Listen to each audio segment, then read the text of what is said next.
На цей раз ми поговоримо про таке явище, як Новоросія. А Новоросія має два виміри: історичний, яка Новоросія дійсно існувала в історії наших земель як явище, і Новоросія політична, політичний конструкт 2014-2015 років.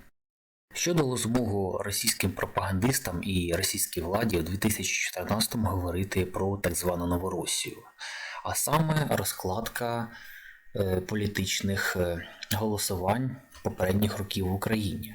Отже, що розуміли росіяни під Новоросією у 2014 році? Вони розуміли серію народних, так званих народних республік від Харкова до Одеси. Оці всі 8 областей від Харкова до Одеси, не вважаючи Крима, який був 9-м суб'єктом областю, автономною республікою. І, власне, підставою вважати цю так звану Новоросію, як то кажуть, воскреслою реінкарнацією історичної Новоросії, їм давали підстави виборів в Україні. Президентські вибори 2004 року і президентські вибори 2010 року, де теж Україна була поділена на дві електоральні зони.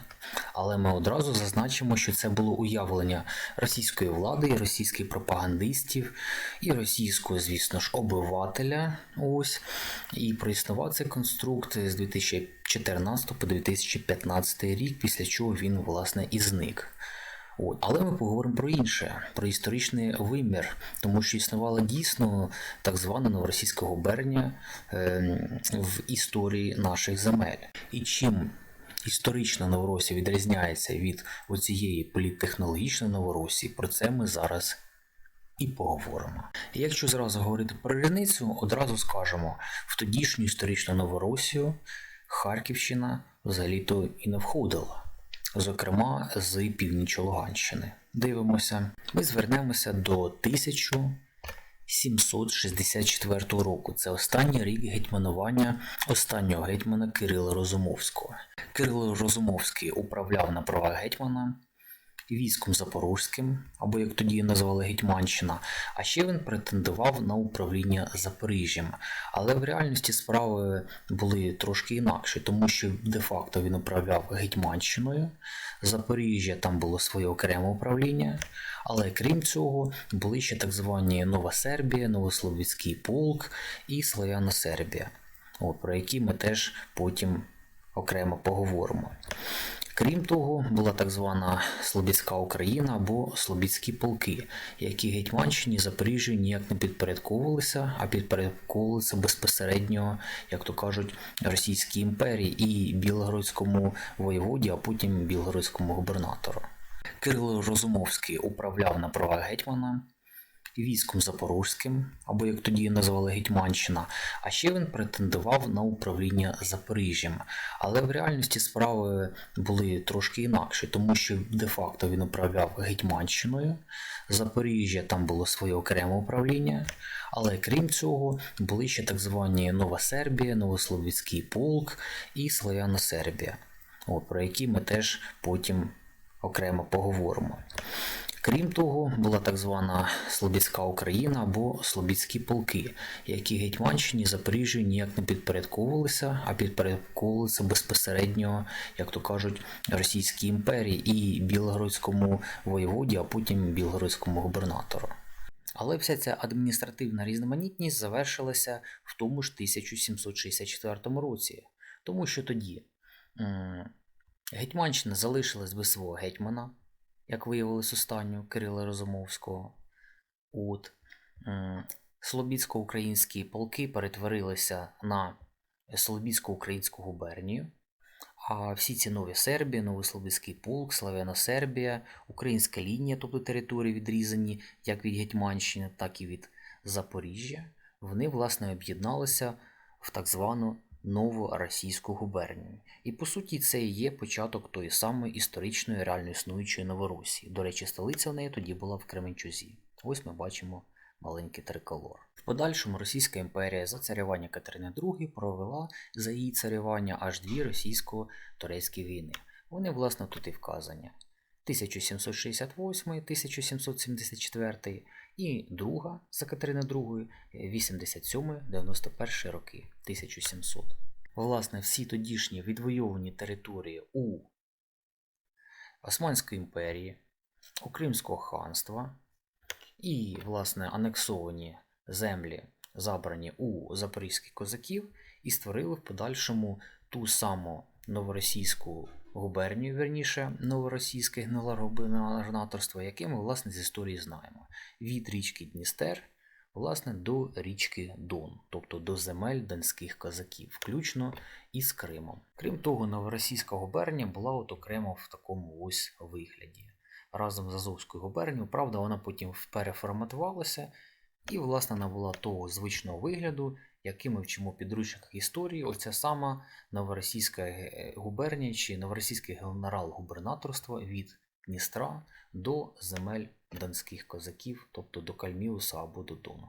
І що характерно, на ці, власне, завойовані, анексовані і забрані в одну кучу території ми Харкова не бачимо. Власне, з початку 19 століття існувало стало сформоване так зване новоросійське генерал-губернаторство від річки Дністер ось, і аж до кордонів з військом Донським, тобто, по суті, до річки Кальміус, включно з Кримом, який тоді називався Таврійська губернія. До цього новоросійського генерал-губернаторства входили відповідно 3 губернії: це Херсонська губернія, Таврійська губернія, не Крим, а саме Таврійська губернія з містом Сімферополь, і Катеринославська губернія, куди в подальшому буде входити більша частина пізнішого Донбасу. В принципі, до цих 3 новоросійських губерній ще включали і Бессарабську губернію чи Бессарабську область. Як ми бачимо, Харків, Полтава і Чернігів входили до окремого малоросійського генерал-губернаторства. І тут ми підходимо до розгадки, чому Харків таки війшов до цієї політтехнологічної Новоросії 2014-15 років. Справа в тому, що це карта другої половини 19-го, початку 20-го століття, тобто 1800-1917 роки.